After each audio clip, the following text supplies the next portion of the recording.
What's up, y'all? Welcome to Fury Talks. I'm your host, Seth Fury. So today I want to talk about blame and accountability. It's something we all eventually have to face or overcome. And how we handle that will often determine whether we come out with a positive experience or whether we let it hold us down and keep us back. So today I have a very, very special guest. He happens to be family. We're very close. And he's a big part of the reason why I'm here in LA doing any of the things that I've done up until this point. So allow me to introduce my beloved, cool old, handsome cousin, Donovan Johnson. How you doing? What kind of handshake is this? What's up, my brother? How are you? Say hi to the people. Hello, peeps. So he was real nervous about coming on this show because he doesn't do nervous. camera engagements too often. But I said, no, Donnie, we need to have you here because you are the person that I need to tell this story with. Any other way, it wouldn't be as authentic. So I met Donnie when I was 22 years old, when I first moved to California. My mother, when I was trying to move to LA from Boston, she said, you know, you got a cousin Donnie out there. You can probably stay with Donnie. And I was like, I don't know who that is, but if he's willing to take me in, why not? And so I drove all the way across country with one of my friends, and 3.5 days later, we pull up to the house, and there goes Donnie, sitting out front for the first time, welcoming me in.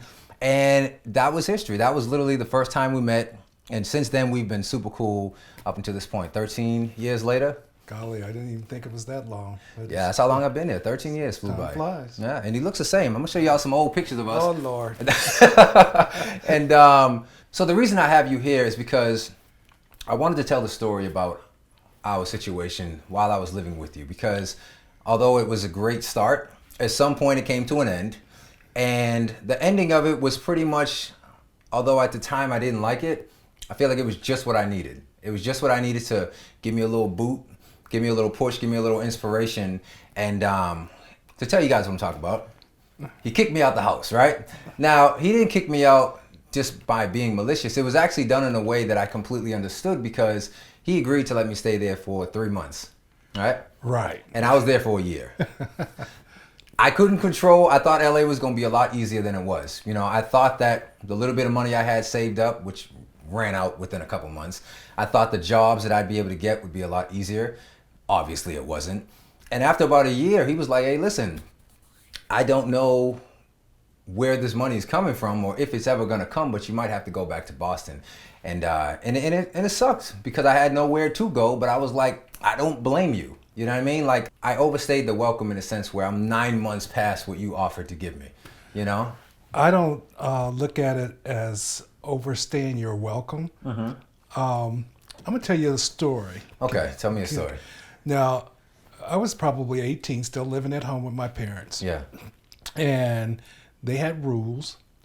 I didn't abide by those rules and always wanted to tell my father and mother, as soon as I turned 19, 20 years old, I'm going to get my own place. Yeah. And I was the baby of the family of 6. Like me, okay, yeah. So he said, my dad just kept shaking his head, said, okay.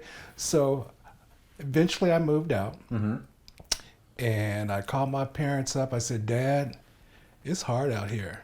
I said, can I move back home? And he said, are you working still? And I said, yeah, I'm still working. He says, do you have enough money? I said, yeah, I got a little savings account. He says, well, I'll tell you what, you can always come home for dinner.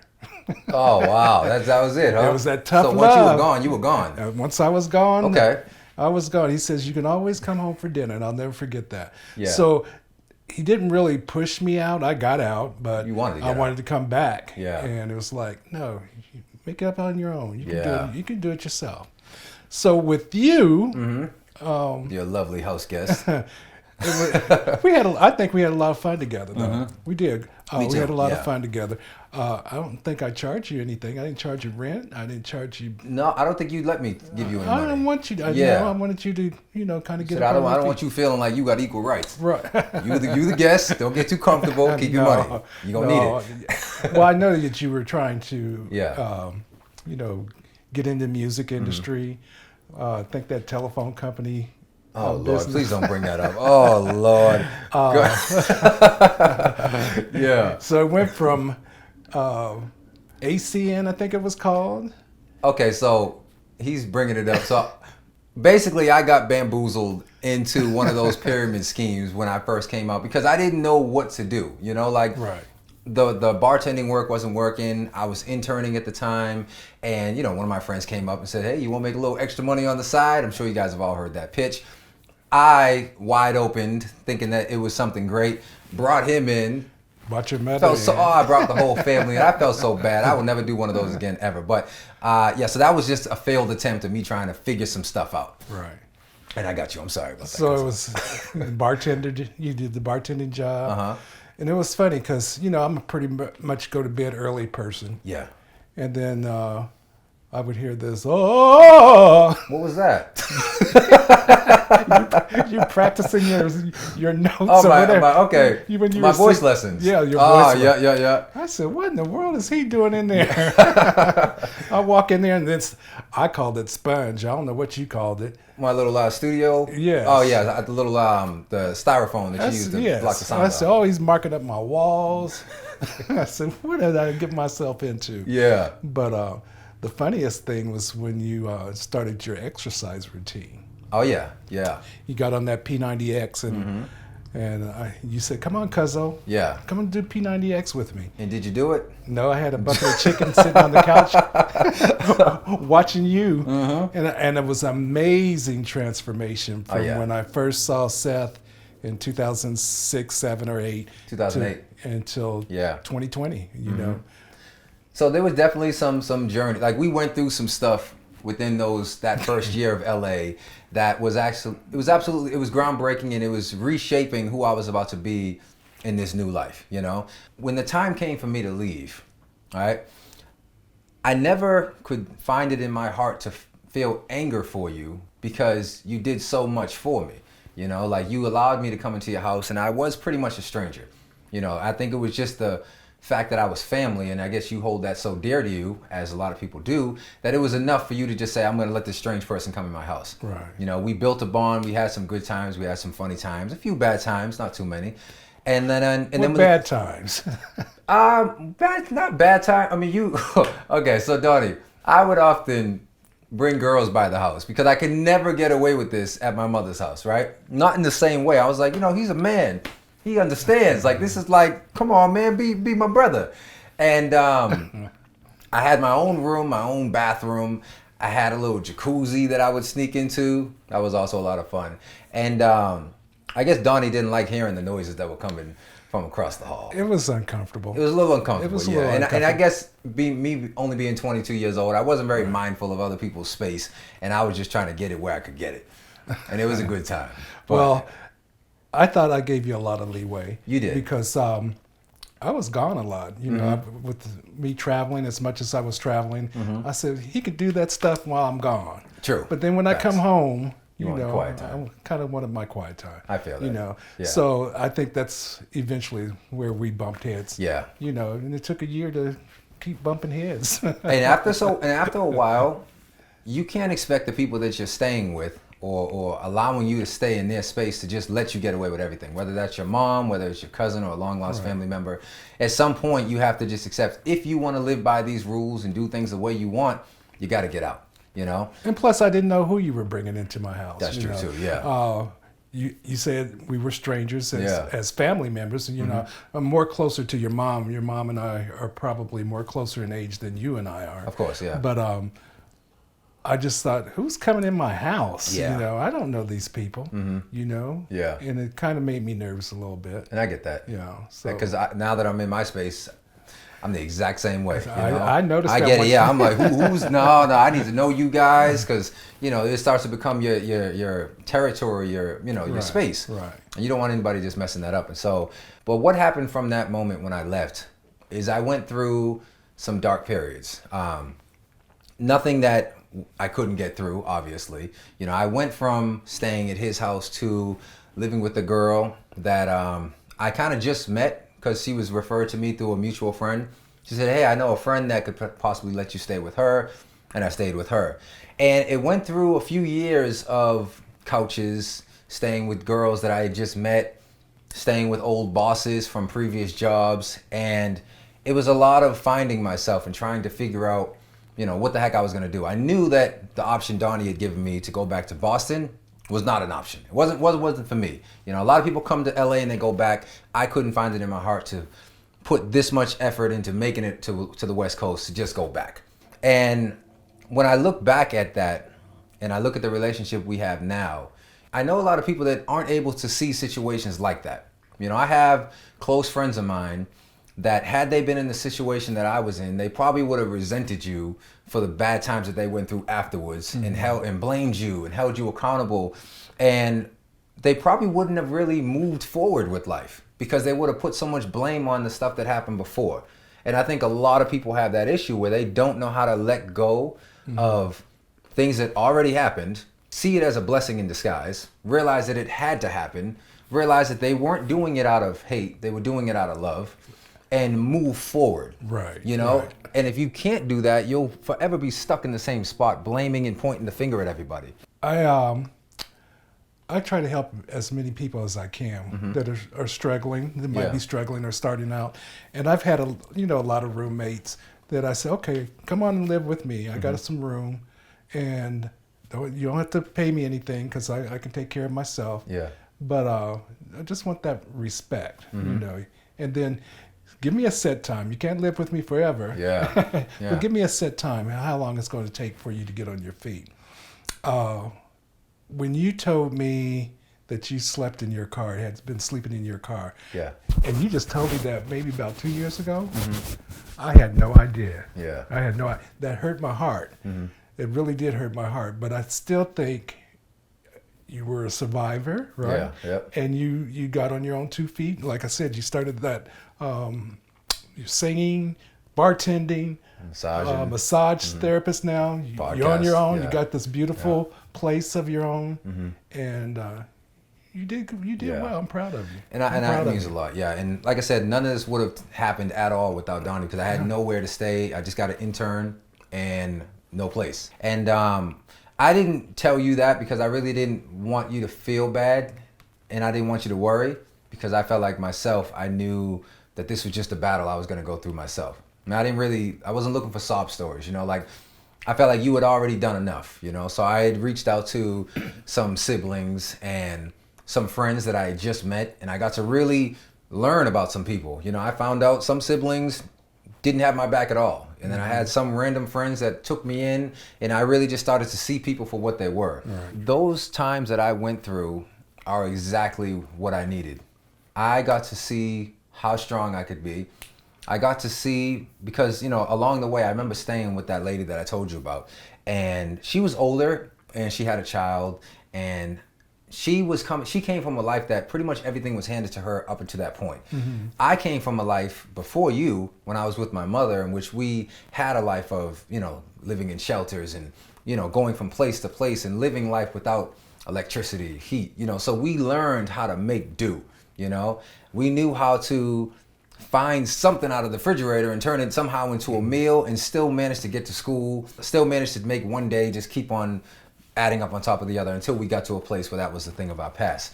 So when I lived with her, it was like I was trained. Not that you would want to wish somebody would be trained to have to handle this stuff, but I got to see how strong I was. I was like, yo, everything that I went through, I can handle this. Like, this isn't that much worse than what I've already been through. She was crying and boo-hooing every single night because the lights cut off. And I'm like, that's cool. We could light some candles. Like, this is no, the water shut off. That's cool. Go ahead and put that pot on the stove. I'll turn it in and mix the cold water with the hot water. You'll be warm. Have a nice bath. That was just the outlook that I always had. I never felt like I needed to just soak and give too much credit to that moment that I was in. Like, this is temporary.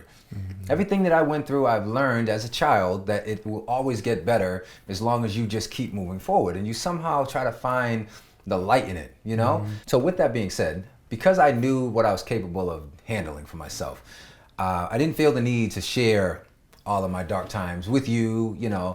My mother would often call and ask how I was, and I wouldn't tell her where I was at. Oh, I'm staying at my friend's house. I would say something to make her mind go to ease because I know across the country she has nothing that she can do for me, so she, it gave her comfort to know that I was okay, right. And I knew I was okay. It just may not have sounded that way if I said I'm in my car, so. So I think when you come across bad times, you learn from them. Yes. You learn from, I got married at a very young age. I got married at 20 years old. Yeah. My ex-wife was 17. Oh wow, okay. We were too young. Yeah. I always tell people we were playing house. Okay. And then eventually we got divorced, and it hurt for a while. And I said, okay, I never want to go through that again. And I haven't. I haven't been married since. Yeah. Then I decided, hey, I want to travel. So I got a job with the airlines. Yeah. I was with Braniff International. You probably never heard of them. No. So I was with them for about 5 years, traveling all over the world, having a good time. Yeah. But then they went bankrupt. There I was without a job. I didn't know what I was going to do. When I lost my job, I thought, oh, Lord, what am I going to do? So, yes, I lived with some people that took me in, Yeah. you know, and I said, oh, it's going to be 3 months. And it probably turned into 6 months before I got another place to live. Yeah. But I remember the fun times I had when I was unemployed. You know, I got my unemployment checks. I was in the clubs. Oh, you were free finally, yeah. And so when my parents came to visit, my dad tried to give me some money. And he says, here, I'm going to give you some money. I said, no, don't give me any money. Give it to me if I really, really need it. Gotcha. Okay. And so they left, went back to Denver. I don't think he got the key in the door before I was calling him. I said, that money you're going to give me, can you send it to me? Yeah. And he says, why? What happened? I said, well, I got my car towed away. He says, how'd you get your car towed away? So I needed that $300 or $400 that my dad was going to send me. Yeah. But it didn't stop me from having a good time. Yeah. Eventually, I got another job in the same industry. And recently, I just retired from that industry. Well, congratulations, my brother. That's a long industry in flying. 43 years. Wow, yeah. So you got the backbone. I had to. I had to get yeah. Yeah. I knew I couldn't go back home. If I could have gone back home once I lost my job with Braniff that went bankrupt. Yeah. But I didn't want to. You know, I still wanted to, you know, stay on my own 2 feet. Yeah. So, like I said, someone took me in for a while until I was able to find another job. Yeah. And then here I am. Yeah. All right, so now I want to talk about accountability and owning up to the stuff that you did wrong and manning up to it and not putting that blame onto other people, because that alone is one of the worst traits that anybody could possibly have, and it is a disease to any progress that you may want to have, right? Right. When I was in college, I had a family member come up to me and ask me to, basically, he had a life of drama. Like his life was filled with drama, and my heart felt for him so much because, you know, he was so close to me, and I hated to see that he was going through this. But I had to say to myself, I'm like, why does this keep happening to you? What is it you're doing? I mean, we have the same life. Why does all this bad stuff happen to you? You know, we have the same resources, the same people we can call and ask, you know, count on if we need them. What are you doing that's making this so repetitive, right? And as I got older, I started to realize he just never, ever took accountability for the things that he did, you know? And I remember he got into a little scramble, and he called me up and asked me if I could cover for him, right? He basically had lost his license, and his license had been lost for a long time. And it blew my mind that his license was gone for so long because, you know, he lost it at 19 years old. Now he's like 25. And I was like, license are only taken away for like not 6 months to a year, maybe. Right. How did it extend till 25? And it's because he just kept driving without the license. He kept not taking responsibility for his action that he made at 19. And rather than just accepting the fact of, wow, I really been messing up, it's time for me to get my stuff together, right? I remember he called me and said, hey, I got in a hit and run. I need you, if you don't mind, to go down to the police station and say that it was you. If I get caught, I might go to jail. You don't have a record. So can you go down there and say it was you, or maybe just say, you know, you were scared and that's why you took off, right? And for starters, I was very insulted because I was like, why would you call me and ask me to take the fault for something you did? Right. I didn't do this. Yes, your scenario sucks, and if you get caught, your punishment is going to be much worse. Right. But I didn't do that to you. You see what I mean? Right. I'm in college on full scholarship. I can't have a felony charge, or else everything I worked for up until these 20 years of life will be ruined, right? I couldn't possibly see how somebody could have the nerve to ask me to do something so selfish. Well, it's good that you thought that. I knew. I said, listen, if I need to ruin this relationship for a couple years or however long it takes you to get over it, I'll do just that. Right. But I would never ask somebody to cover my fault for something I did to myself knowingly. Right. So I didn't go. And he didn't talk to me for quite some time. You know, he just felt like I wasn't loyal and that I wasn't a good friend. And I was just like, somebody with that type of personality is going to have a very hard time navigating through this life. Right. Because you can't own up to the fact that you were 100% wrong in what you did. And they have to be responsible. It's all about responsibility. Yeah. And that works hand in hand with accountability. Yeah. Why jeopardize your future trying to help him out when he's going to continue to do the same thing over and over Exactly. again? In fact, I would have probably been hindering and handicapping him. That's right. Yeah, and making it worse. Right. He knows that he can depend on you if you keep giving in. Exactly. And if it's not me, he'll try to depend on somebody else because he's always trying to use people as a crutch for his mistakes. Right. And till this day, you know, what are we at? 10, 15 years later, still the same type of person. Still the same relationship between the two of us. And still don't have his license.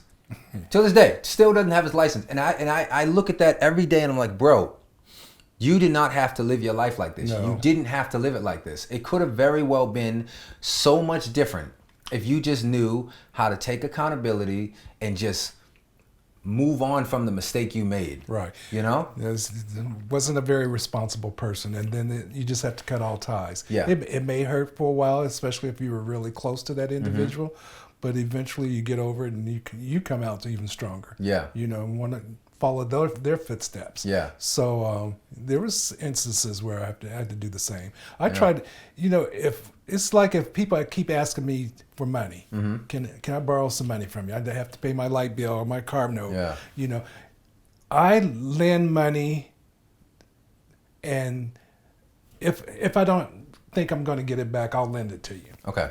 You know, if I can't afford it, I'm going to just tell you I can't give it to you. I might have a couple of $1,000s in the bank, and you ask me for $100, but I'm living off this couple of thousand. I can't give you 100 out of it. You can't afford to not get it back. No. Yeah. Because I don't trust you that you're going to give it back to me. You know, if you give it back to me, fine. If you don't, then no love lost. Yeah. No love lost if I can spare it. Exactly. If I can spare it. So.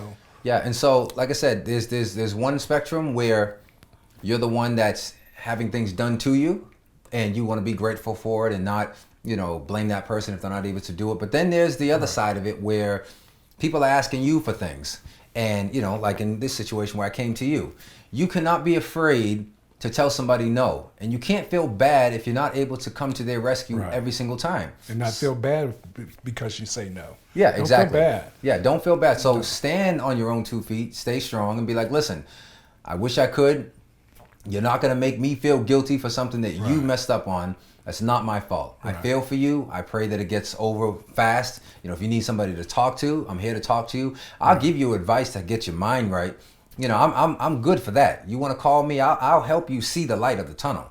I'll help you say, hey, listen, you know, I understand it's tough now. I went through this myself. I'll give you some conversations that might make you say, okay, it's not the end of the world. Because it's not. Right. But it might feel like that in the moment. So be there for them in that way if you need to. Take them out to dinner and have a conversation. Yeah. You know, I think when we go out to dinner a lot, you know, we have some deep conversations, you know. And they help. It helps. Yeah. It helps. So you take that trait on to somebody that needs it too. So to recap, this episode was about blame and accountability. And I wanted to give you guys some good examples of how both of those have affected my life in a big way. I've always learned not to blame anybody for the things that they weren't able to do for me, because nobody has to do anything for you.